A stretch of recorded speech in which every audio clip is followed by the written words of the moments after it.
കേരളത്തിലെ മിക്ക വീടുകളിലും കാണുന്ന ഒരു ഓർക്കിഡ് വെറൈറ്റിയാണ് ഓൺസീഡിയം ഓർക്കിഡ്. ഓൺസീഡിയം എന്ന് പറയുന്നതിനേക്കാളും ഡാൻസിങ് ഗേൾ എന്ന് പറയുമ്പോൾ എല്ലാവർക്കും അറിയും.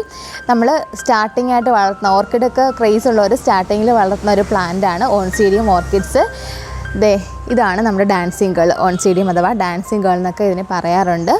ഡാൻസിങ് ഗേൾ എന്ന് പറയുന്നതിൻ്റെ കാരണം എന്ന് വെച്ചാൽ ഇതിൻ്റെ ഫ്ലവർ നമുക്കിതിനടുത്ത് നോക്കിയാൽ അറിയാം, ഒരു പെൺകുട്ടി നൃത്തം ചെയ്യുന്നത് പോലെയുള്ള ഒരു രൂപമാണ് ഇതിൻ്റെ ഫ്ലവറിനുള്ളത്. അതുകൊണ്ടാണ് ഇതിന് ഡാൻസിങ് ഗേൾ എന്ന് പറയുന്നത്. നല്ല വലിയ കൊലകളായിട്ടുള്ള പൂക്കൾ ഉണ്ടാകുന്ന ഒരു ഓർക്കിഡ് വെറൈറ്റിയാണ്. നമ്മൾ ഫെർട്ടിലൈസറൊക്കെ കൊടുക്കുന്ന അനുസരിച്ചിരിക്കും. കുറേ നാളായിട്ട് ഞാൻ വലിയ കെയർ ഒന്നും ഉണ്ടായിരുന്നില്ല. അതുകൊണ്ട് ഈ പ്രാവശ്യം വന്ന ഫ്ലവർ വളരെ ചെറുതാണ്, സ്പൈക്ക് വളരെ ചെറുതാണ് വന്നത്. ഇപ്പോൾ വന്ന സ്പൈക്കിൽ ഫ്ലവറുകൾ ഒത്തിരി കൊഴിഞ്ഞു പോയിട്ടുണ്ട്. കാരണം ഈ മഴയത്ത് നിന്നതുകൊണ്ട് ഇതിൽ പെട്ടെന്ന് പൂക്കളുടെ ആയുസ് കുറയും, മഴ ഒരുപാട് വീണ് കഴിഞ്ഞാൽ. അങ്ങനെ കുറേ ഫ്ലവർ ഇതിനകത്ത് മിസ്സായിട്ടുണ്ട്. ഈ ഓൺസീഡിയത്തിൻ്റെ തന്നെ വളരെ സിമിലർ ആയിട്ടുള്ള വേറൊരു ഹൈബ്രിഡ് വെറൈറ്റിയാണ് ടൊളിംന. ടൊളിംന എന്ന് പറയുന്നത് ഈ പ്ലാന്റ് ആണ്. ഇത് ഈ ഓൺസീഡിയത്തിൻ്റെ തന്നെ ഒരു ഓൺസീഡിയം മിനിയേച്ചർ എന്നൊക്കെ പറയും. കുറച്ച് കുള്ളനായിട്ട് വളരുന്ന ഒരു ടൈപ്പ് ഓർക്കിഡാണിത്. ഇതിൻ്റെ തന്നെ സെയിം ഫ്ലവർ പോലെയാണ് വരുന്നത്, കണ്ടോ. പക്ഷേ പ്ലാന്റ് വളരെ ഡിഫറെൻ്റ് ആണ്. അപ്പോൾ ഇന്നത്തെ വീഡിയോ എന്ന് പറയുന്നത് നമ്മുടെ ഓൺസീഡിയം ഓർക്കിഡിൻ്റെ കെയറും അതിൻ്റെ പ്രൊപ്പഗേഷനും ഒക്കെയാണ്. അപ്പോൾ നിങ്ങൾ വീഡിയോ സ്കിപ്പ് ചെയ്യാതെ ഫുള്ളായിട്ട് വാച്ച് ചെയ്യുക.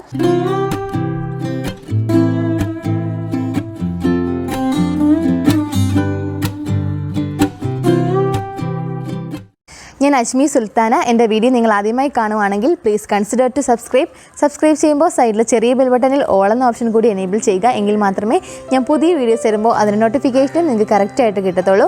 അപ്പോൾ എങ്ങനെയാണ് നമ്മുടെ ഓൺസീഡിയം ഓർക്കിഡിൻ്റെ കെയറും അതിൻ്റെ പ്രൊപ്പഗേഷനും ഒക്കെ ചെയ്യേണ്ടതെന്ന് നോക്കാം. ഈ ഓൺസീഡിയം ഇതുപോലെ ഒരുപാട് റൂട്ട് ഇങ്ങനെ വളരെ തിക്കായിട്ട് വളരുന്ന ഒരു പ്ലാന്റ് ആണ്. അപ്പോൾ ഇത് ഒരുപാട് നാളായതാണ്. അപ്പോൾ നമുക്ക് ഇതൊന്ന് സെപ്പറേറ്റ് ചെയ്യുന്നത് എങ്ങനെയാണെന്ന് നോക്കാം.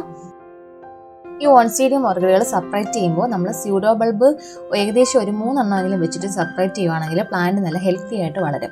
അപ്പോൾ സ്യൂഡോ ബൾബ് എന്ന് പറയുന്നത് ഈ ഒരു മുഴച്ച് നിൽക്കുന്ന ഭാഗമാണ് ഈ പ്ലാന്റിൻ്റെ താഴെയായിട്ട് വരുന്നത്. അപ്പോൾ അതൊരു 3 എണ്ണം വെച്ചിട്ട് നമ്മൾ കട്ട് ചെയ്തെടുക്കുകയാണ്. ഇങ്ങനെ വെച്ചിട്ട് കട്ട് ചെയ്തെടുക്കുകയാണെങ്കിൽ നമുക്ക് പെട്ടെന്ന് ഫ്ലവർ ചെയ്യാനുള്ള ചാൻസ് കൂടുതലാണ്. ഇപ്പോൾ നമ്മൾ ഒരു സ്യൂഡോ ബൾബ് മാത്രമാണ് വെക്കുന്നതെങ്കിൽ പ്ലാന്റിൽ ഫ്ലവർ വരാനായിട്ട് ഒരുപാട് താമസം എടുക്കും. അപ്പോൾ 3 സ്യൂഡോ ബൾബ് വെക്കുകയാണെങ്കിൽ പ്ലാന്റ് കുറച്ച് ഹെൽത്തി ആയിട്ട് വളരും. അപ്പോൾ വേഗത്തിൽ ഫ്ലവറും ഉണ്ടാവും. ഈ ഓൺസീഡിയത്തിൽ ഫ്ലവർ ബഡ് വരുന്നത് ഇതുപോലെ ലീഫുകളുടെ ഇടയിൽ നിന്നാണ്. അപ്പോൾ സ്യൂഡോ ബൾബിനും ഒരു ലീഫിന് ഇടയിൽ നിന്നുള്ളൊരു ഈ പോർഷനിൽ നിന്നാണ് നമുക്ക് പുതിയ ബഡ് വരുന്നത്.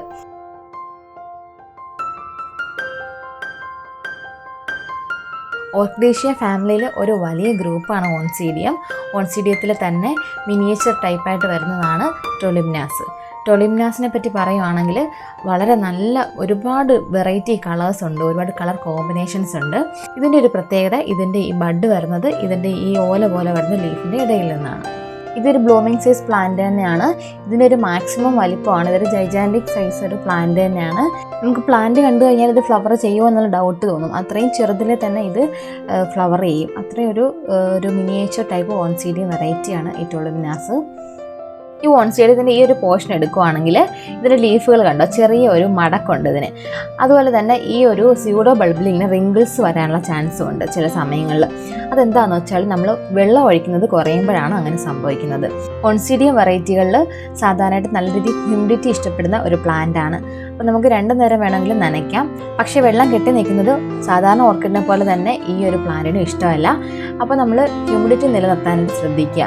ഇപ്പം നിങ്ങൾ ആഴ്ചയിലൊക്കെയാണ് വെള്ളം ഒഴിക്കുന്നതെന്നുണ്ടെങ്കിൽ നമ്മുടെ ഈ ലീഫുകളിൽ ഇങ്ങനെ റിങ്കിൾസും വരും. അതുപോലെ നമ്മുടെ സ്യൂഡോ ബൾബിലും അങ്ങനെ ഉണ്ടാവും. ഇങ്ങനെ വരുന്ന ലീഫുകൾ ഒരിക്കലും നമുക്ക് നിവർത്തിയെടുക്കാൻ പറ്റത്തില്ല, അതങ്ങനെ തന്നെ നിൽക്കും. പിന്നെ നമ്മൾ കറക്റ്റായിട്ട് വാട്ടർ കൊടുക്കുമ്പോഴത്തേക്കും പുതിയ വരുന്ന ലീഫുകൾ നല്ല രീതിയിൽ നിവർന്ന് തന്നെ വരും. അതുപോലെ തന്നെ വെള്ളം ഒഴിക്കുമ്പോൾ ഇതിൻ്റെ കൂമ്പ് ഭാഗത്തൊന്നും കെട്ടി നിൽക്കാത്ത രീതിയിൽ വെള്ളം ഒഴിക്കുക. നല്ല രീതിയിൽ വേരുകളൊക്കെ നനയുന്ന രീതിയിൽ വേണം ഇതിനും വെള്ളം ഒഴിക്കാനായിട്ട്. ഇപ്പോൾ ഈ പ്ലാന്റ് ഞാൻ ഇത്രയും സെപ്പറേറ്റ് ചെയ്തിട്ടുണ്ട്. ബാക്കി സ്യൂഡോ ബൾബുകളൊക്കെ ഇതിൽ തന്നെ നിൽക്കുവാണ്. അപ്പോൾ സ്യൂഡോ ബൾബ് ഇങ്ങനെ തന്നെ നിർത്തുവാണെങ്കിൽ നമുക്ക് പുതിയ പ്ലാന്റ് ഇതിൽ നിന്നുണ്ടാവും. ഓൺസീഡിയം ഓർക്കിഡുകളിലെ സ്യൂഡോ ബൾബിലാണ് ഇതിന് വേണ്ട ന്യൂട്രിയൻസും മിനറൽസും എല്ലാം സ്റ്റോർ ചെയ്ത് വെക്കുന്നത്. അതുകൊണ്ട് സ്യൂഡോ ബൾബ് ഇങ്ങനെ തന്നെ നിർത്തുവാണെങ്കിൽ ഇതിൽ നിന്ന് പുതിയ കിക്കീസ് ഉണ്ടാകാനുള്ള ചാൻസ് വളരെ കൂടുതലാണ്. അപ്പോൾ ഇത് ഞാൻ വേറൊരു പോട്ടിൽ ചുമ്മാ ഇങ്ങനെ വെച്ച് കൊടുക്കുന്നതേ ഉള്ളൂ. അപ്പോൾ ഇത് കണ്ടോ, ഇത് ഞാൻ അങ്ങനെ കുറച്ച് ഒരു 2 ആഴ്ചയായിട്ട് ഇങ്ങനെ വെച്ചിട്ടുള്ളതായിരുന്നു. അപ്പോൾ ഇതിന്ന് പുതിയൊരു കിക്കി വന്നിട്ടുണ്ട്. അപ്പോൾ ഇതുപോലെ സ്യൂഡോ ബൾബ് മാത്രം ഇങ്ങനെ കിടക്കുവാണെങ്കിലും പുതിയ കിക്കീസ് ഉണ്ടാകാനുള്ള ചാൻസ് വളരെ കൂടുതലാണ്. അപ്പോൾ നമ്മൾ ഈ പ്ലാന്റ് 5 ആയിട്ട് ഞാൻ സെപ്പറേറ്റ് ചെയ്തിട്ടുണ്ട്. ഇനി നമുക്ക് ഇതൊന്ന് പോട്ട് ചെയ്യണം. അപ്പോൾ പോട്ടിങ് നമുക്ക് എന്തൊക്കെ മിക്സ്ഡാണ് യൂസ് ചെയ്യുന്നതെന്ന് നോക്കാം. ഇപ്പോൾ ഞാൻ പോട്ട് ചെയ്യാനായിട്ട് ഇതുപോലെ കോണായിട്ടുള്ള പോട്ടുകളാണ് യൂസ് ചെയ്യുന്നത്. സാധാരണ Oncidium ഓർക്കിഡെല്ലാം ഞാൻ ഇതുപോലുള്ള പോട്ടിലാണ് കൊടുക്കാറുള്ളത്. അത് നമുക്ക് പൈപ്പിലൊക്കെ ചുറ്റി വയ്ക്കാനും എവിടെയെങ്കിലും ഹാങ് ചെയ്തിടണമെങ്കിൽ അങ്ങനെ ചെയ്യാം. നിങ്ങൾക്ക് ഇഷ്ടമുള്ള രീതിയിൽ പോട്ട് ചെയ്യാം. ഏതായാലും നല്ല ഹോൾസ് ഉള്ള പോട്ട് തന്നെ സെലക്ട് ചെയ്യുക. ഇപ്പോൾ പോട്ട് മിക്സ്ഡായിട്ട് ഞാൻ യൂസ് ചെയ്യുന്നത് കരി ഓടുമാണ്. ഇപ്പോൾ കരി ഓടോട് മിക്സ് ചെയ്താണ് വെച്ചിട്ടുള്ളത്. കരിയാണ് ഏറ്റവും കൂടുതൽ എടുത്തിട്ടുള്ളത്. അപ്പോൾ കരി ഓടുമൊക്കെ ഫംഗിസൈഡിൽ നല്ല രീതിയിൽ വാഷ് ചെയ്തിട്ട് എടുക്കണം.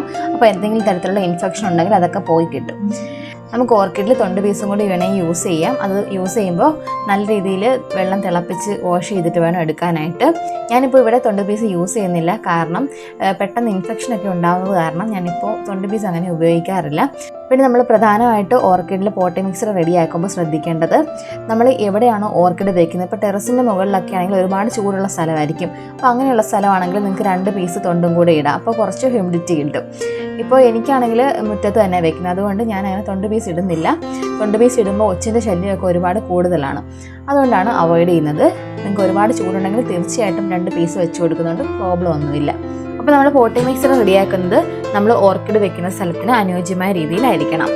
അതുപോലെ പോട്ട് ചെയ്യുമ്പോൾ ശ്രദ്ധിക്കേണ്ടത്, നമ്മൾ പോട്ട് ചെയ്യുന്ന പ്ലാന്റ് ഒരു ഫംഗിസൈഡിൽ മുക്കിയതിന് ശേഷം വേണം പോട്ട് ചെയ്യാനായിട്ട്. ഇപ്പോൾ ഞാൻ യൂസ് ചെയ്തിരിക്കുന്നത് ഇൻഡോഫിലിൻ്റെ ഫംഗിസൈഡ് മിക്സ് ചെയ്തതാണ്. 2 gram in 1 liter എന്ന പ്രൊപ്പോർഷനിലാണ് നമ്മൾ ഫംഗിസൈഡ് മിക്സ് ചെയ്ത് വെച്ചിട്ടുള്ളത്. അപ്പോൾ ഫംഗിസൈഡിലൊന്ന് ഡിപ്പ് ചെയ്തിട്ട് വെക്കുവാണെങ്കിൽ നമ്മൾ മുറിഞ്ഞ ഭാഗത്ത് രോഗങ്ങളൊന്നും വരാതെ സേഫായിട്ടിരിക്കാൻ വളരെ നല്ലതാണ്. അപ്പോൾ ഞാൻ കുറച്ച് കരി ഓടും കൂടി ഇട്ട് കൊടുക്കുകയാണ്. അപ്പോൾ ഏറ്റവും അടിയിൽ കുറച്ച് കരിയായിട്ട് കൊടുക്കുന്നത്. ഏറ്റവും ടോപ്പ് ഭാഗത്ത് വരുമ്പോൾ വേണമെങ്കിൽ 2 പീസ് തൊണ്ടും കൂടി വെച്ച് കൊടുക്കാം. നമ്മൾ സാധാരണ ഓർക്കിഡിന് പോട്ട് ചെയ്യുന്ന സെയിം മെത്തേഡ് തന്നെയാണ്. അപ്പോൾ ഓർക്കിഡിൽ പോട്ടിംഗ് മിക്സർ റെഡിയാക്കുമ്പോൾ നമ്മളുടെ സ്ഥലത്തിൻ്റെ ഹ്യൂമിഡിറ്റിയൊക്കെ നോക്കിയിട്ട് ചെയ്യാവുന്നതാണ്. ഇതേ രീതിയിൽ വളരെ സിമ്പിളായിട്ട് നമുക്ക് പോട്ട് ചെയ്തെടുക്കാവുന്നതാണ്. പിന്നെ ഈ ലീഫിൻ്റെ എൻഡ് ഭാഗങ്ങൾ ഇതുപോലെ കരിഞ്ഞു വരുന്നതെന്ന് പറഞ്ഞാൽ നമ്മുടെ സൂര്യപ്രകാശത്തിൻ്റെ ലഭ്യത കൂടുമ്പോഴാണ്. അപ്പോൾ നല്ല രീതിയിൽ സൺലൈറ്റ് ഉണ്ടാവുകയാണെങ്കിൽ ഇതേ രീതിയിൽ സൺബേൺ ഒക്കെ ഉണ്ടാവും. അപ്പോൾ ഇങ്ങനെ അറ്റമൊക്കെ കരിഞ്ഞു വരുവാണെങ്കിൽ നമ്മൾ വെച്ചിരിക്കുന്ന സ്ഥലത്ത് നിന്ന് കുറച്ചും കൂടി ഒന്ന് തണലുള്ള ഭാഗത്തോട്ട് വെച്ച് കൊടുക്കണം. അപ്പോൾ സൺലൈറ്റ് കറക്റ്റ് ആണോ എന്ന് അറിയാനായിട്ട് നമ്മുടെ ലീഫ് നോക്കുമ്പോൾ തന്നെ മനസ്സിലാവും. ലീഫിന് ലൈറ്റ് ഗ്രീൻ കളറാണെന്നുണ്ടെങ്കിൽ നമ്മുടെ സൺലൈറ്റ് കറക്റ്റായിട്ടാണ് പ്ലാന്റിന് കിട്ടുന്നത്. അല്ല നമ്മുടെ ലീഫിന് വളരെ ഡാർക്ക് ഗ്രീൻ ആണെന്നുണ്ടെങ്കിൽ നമ്മൾ സൺലൈറ്റ് വളരെ കുറവാണ്. അപ്പോൾ അങ്ങനെ നിൽക്കുവാണെങ്കിൽ പ്ലാന്റ് ഹെൽത്തി ആയിട്ട് തന്നെ ഇരിക്കും, പക്ഷേ നമ്മൾ ഫ്ലവർ വളരെ കുറച്ച് മാത്രമേ കിട്ടത്തുള്ളൂ. അപ്പോൾ നല്ല രീതിയിൽ ഫ്ലവർ ചെയ്യണമെന്നുണ്ടെങ്കിൽ ലൈറ്റ് ഗ്രീൻ ഷെയ്ഡിലുള്ള ലീഫുകളായിരിക്കണം. അങ്ങനെയുള്ള പ്ലാന്റാണ് ശരിക്കും നല്ല ഹെൽത്തി ആയിട്ടുള്ള പ്ലാന്റ് എന്ന് പറയുന്നത്. അതായത് നമ്മുടെ ഗ്രീൻ ആപ്പിളിൻ്റെയൊക്കെ കളർ വരത്തില്ലേ, അതേ ഒരു ഷെയ്ഡാണ് വരുന്നത്. ഇതിപ്പോൾ ലൈറ്റ് ഗ്രീൻ തന്നെയാണ്. ഈ ഓൺസീഡിയത്തിന് നല്ല വെയിൽ ഇഷ്ടമുള്ള പ്ലാന്റാണ്. ഒരു 85% സൺലൈറ്റ് കിട്ടിയാൽ വളരെ നല്ല രീതിയിൽ ഫ്ലവർ തരുന്ന ഒരു പ്ലാന്റാണ്. പിന്നെ നമ്മൾ കറക്റ്റായിട്ട് ഫെർട്ടിലൈസർ കൊണ്ട് കൊടുക്കുകയാണെങ്കിൽ നല്ല രീതിയിൽ ഫ്ലവർ തരുന്ന ഒരു പ്ലാന്റാണ്. അപ്പോൾ ഫെർട്ടിലൈസർ നമ്മൾ ഓർക്കിഡിന് കൊടുക്കുന്ന സെയിം രീതിയിൽ തന്നെ ഈ ഒരു ഓൺസീഡിയം ഓർക്കിഡിന് കൊടുക്കാവുന്നതാണ്. ഇപ്പോൾ മഴക്കാലം ആയതുകൊണ്ട് തന്നെ നമ്മൾ എല്ലാ കെമിക്കൽ ഫെർട്ടിലൈസറുകളാണ് കൊടുക്കുന്നത്. അപ്പോൾ കെമിക്കൽ ഫെർട്ടിലൈസറിൻ്റെയൊക്കെ ഗ്രോത്തിനും അതുപോലെ ഫ്ലവറിങ്ങിനും ഉള്ള എല്ലാ വീഡിയോസും നമ്മൾ നേരത്തെ തന്നെ ചെയ്തിട്ടുണ്ടായിരുന്നു. അപ്പോൾ നിങ്ങൾ ആ ഒരു വീഡിയോസൊക്കെ കണ്ടതിന് ശേഷം നിങ്ങൾക്ക് ഇതിന് ഫെർട്ടിലൈസറുകളൊക്കെ യൂസ് ചെയ്യാവുന്നതാണ്. ജൈവവളം കൊടുക്കുന്നത് വളരെ നല്ലതാണ്. അത് നമ്മൾ മഴയൊക്കെ മാറി നല്ല വേനൽ സമയത്ത് വേണം കൊടുക്കാനായിട്ട്. ജൈവവളമായാലും രാസവളമായാലും നമ്മൾ സാധാരണ പ്ലാന്റിന് കൊടുക്കുന്നത് പോലെയല്ല ഓർക്കിഡിന് കൊടുക്കുന്നത്. ഓർക്കിഡിന് നമ്മൾ ഡയല്യൂട്ട് ചെയ്തിട്ടാണ് കൊടുക്കുന്നത്. ജൈവവളമാണെന്നുണ്ടെങ്കിൽ നമുക്ക് 10 ഇരട്ടിയൊക്കെ വെള്ളം ചേർത്തിട്ട് വേണം സ്പ്രേ ചെയ്യാനായിട്ട്. അല്ലെന്നുണ്ടെങ്കിൽ നമ്മുടെ പ്ലാന്റ് അതുപോലെ തന്നെ നശിച്ചു പോകും.